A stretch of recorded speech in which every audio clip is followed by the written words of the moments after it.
तो वो जासूसी के लिए पीछे गए गुरुजी उनके, और कुछ चेले चपेड़े भी उनके साथ में गए। वो लोग पेड़ के पीछे छुपकर वहाँ दूर से देखने लगे, देखें क्या मामला है। तो अढ़ैया ने सोचा ऐसा करें, आज बनाएंगे नहीं भोजन। एक को बुलाते हैं, दो आते हैं, दो को बुलाते हैं, तीन आते हैं, पता नहीं अब की बार कितने आ जाएं। तो आज हम भोजन बनाएंगे नहीं। उसने किनारे रख दिया अपना सब सामान और आराम से लेट गया और इंतज़ार करने लगा कि देखें भाई कितने लोग आते हैं। उसने बुलाया, राम जी आओ, मेरे लक्ष्मण भी आओ, साथ में सीता मैया को भी लाओ, अपने हनुमान को भी लाओ। प्रार्थना करने लगा और आराम से लेट गया। अब वो सब लोग आ गए, आंखें खोली, देखा भाई राम आए, लक्ष्मण, हनुमान, सीता, सब लोग आए। तो राम जी ने कहा क्या बात अड़ैया, भोजन तो बनाया नहीं तुमने आज। तो उसने कहा देखो ऐसा है, हम आज भोजन नहीं बनाएंगे, आज अपना बनाओ और खाओ। जे रखा है तुम्हारा गल्ला पानी, अपना बनाओ और खाओ। हम भैया बना बना के नहीं खिला पाएंगे तुम्हें। हम वैसे भी अपने पेट के लिए परेशान, घर से भगा दिए गए और तुम यहाँ और नई आफत तुमने खड़ी कर दी। तो उन्होंने कहा अरे ये मामला है, आज हमको बनाकर खाना पड़ेगा। तो राम जी ने कहा चलो कोई बात नहीं भाई, चलो बनाना शुरू करो।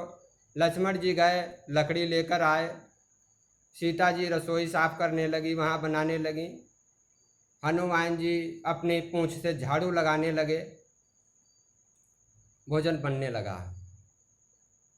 तो अढ़ैया बैठा और बाकी जो गुरुजी आए थे उनको तो कुछ दिखाई नहीं दे रहा था, अढ़ैया को सब दिख रहा था।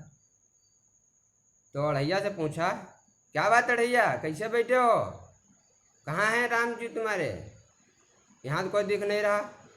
तो अढ़ैया ने कहा अंधे हो तुम, तुम्हें दिखता नहीं है, देखो ये राम जी बैठे हैं, ये वो लक्ष्मण देखो वो लकड़ी लेके आ रहे हैं, सीता मैया देखो ये रसोईया साफ कर रही हैं, हनुमान जी देखो अपनी पूँछ कितनी जोर झाड़ू लगा रहे हैं, तुम अंधेरे हो क्या, तुम्हें दिखता नहीं है।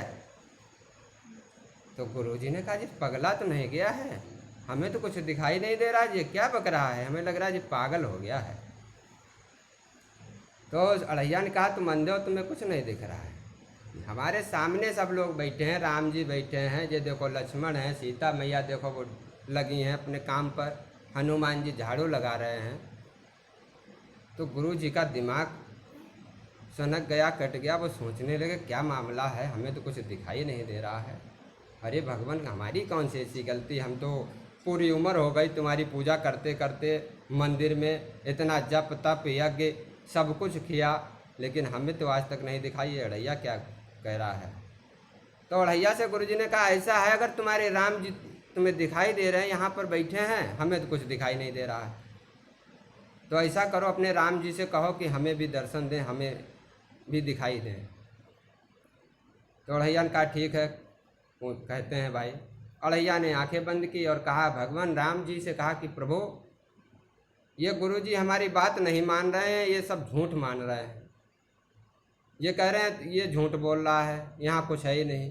तो ऐसा करो प्रभु इनको भी दर्शन दे दो ताकि इनको विश्वास हो जाए। तो राम जी ने कहा अढ़ैया से कहा ऐसा है, हम तुमको दिखाई दे रहे हैं, इसको हम दर्शन नहीं देंगे, हम इसको दर्शन नहीं देंगे, ये हमें नहीं देख पाएगा।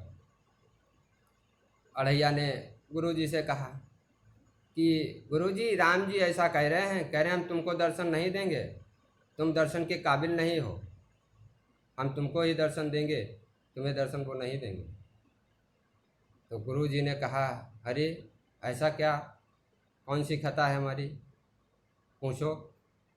तो अढ़ैया ने राम जी से पूछा कि राम जी बताओ, ये पूछ रहे हैं इनकी कौन सी ऐसी खता। तो राम जी ने बताया कि इनके हृदय में जो भरा है वो कुछ और है, दिखावे में कुछ और है, इसीलिए ये हमारा दर्शन नहीं कर सकते। ये हमारा दर्शन वही कर सकता है जिसका मन साफ और निर्मल है और सरल है। मैं सरलता और भाव से अपने भक्तों को दर्शन देता हूँ।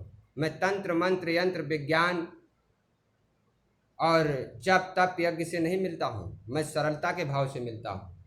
तो तुम्हारे ये गुरु जी हैं, इनके अंदर सरलता नहीं है, इसलिए हमारा ये दर्शन नहीं कर सकते। अढ़ैया ने पूरी बात गुरु जी को बताई। गुरु जी माथा पीट कर रोने लगे, कह रहे हम तो जीवन। तो गुरुजी जो थे वो माथा पीट कर रोने लगे कि पूरा जीवन हमारा निकल गया, पूजा पाठ करते हुए हमने आज तक नहीं देखा और इसको ये भगवान दर्शन दे रहे हैं। तो वो अढ़ैया के पैरों में गिर गए गुरुजी और कहने लगे कि अढ़ैया हमें भी एक बार दर्शन करवा दो, मैं क्षमा मांगता हूँ, मैं अपनी गलती की क्षमा मांगता हूँ और मुझे भी दर्शन करा दो। तो अढ़ैया ने राम जी से प्रार्थना की, कहा है प्रभु आप इनको भी दर्शन एक बार करा दो ताकि इनको भरोसा और विश्वास हो जाए मेरी बात का, नहीं तो ये मानेंगे नहीं। तो अढ़ैया के भाव को, उसके प्रेम को, उसकी सरलता को देखते हुए राम जी ने कहा चलो कोई बात नहीं, तुम कहते हो तो इनको भी दर्शन दूंगा मैं। तो राम जी की कृपा से गुरु जी को भी दर्शन हुए। गुरु जी ने देखा कि वास्तव में राम जी उनके सामने बैठे हुए हैं, लक्ष्मण बैठे हुए हैं, सीता मैया भोजन बना रही हैं, हनुमान जी अपनी पूंछ से झाड़ू लगा रहे हैं। जब ये सब देखा तो उनका दिमाग खुल गया कि वास्तव में ये ढोंग पाखंड और आडंबर करने से भगवान की प्राप्ति नहीं होती। भगवान सरलता के भूखे हैं, भाव के भूखे हैं। वास्तव में इस अढ़ैया के अंदर जो सरलता थी, भाव था, क्योंकि इसे तो पता ही नहीं था कि भगवान आते भी हैं या नहीं आते हैं, उसी भाव से इसने बुलाना शुरू किया। इसके मन में तो यही भाव था कि भगवान आते होंगे, तो अपने भाव से वो उसने पुकारा, वास्तव में भगवान ने दर्शन दिया। तो साथियों, कहने का मतलब ये है कि भगवान की प्राप्ति, ईश्वर की प्राप्ति जब तक पूजा पाठ, हवन यज्ञ, तंत्र मंत्र यज्ञ से नहीं मिलते हैं।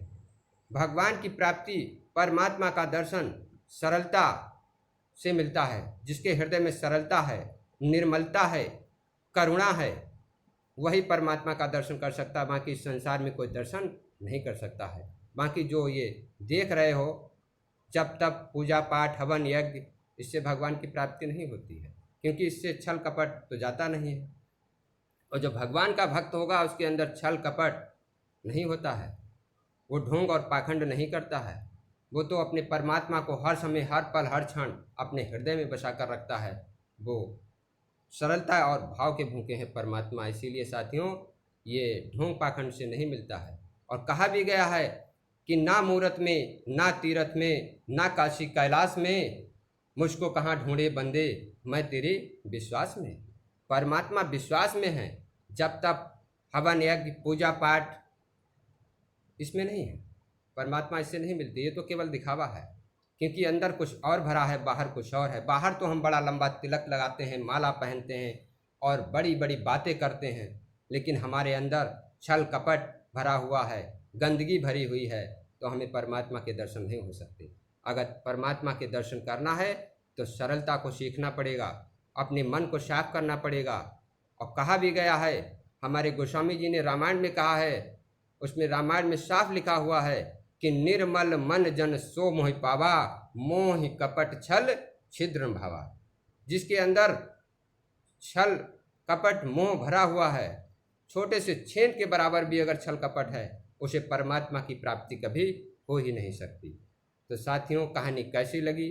अगर कहानी अच्छी लगी है तो हमारे चैनल को लाइक करें, शेयर करें एंड सब्सक्राइब करें, ताकि आने वाली नोटिफिकेशन आपको मिलती रहे। तो साथियों, नमस्कार, प्रणाम, थैंक यू, धन्यवाद।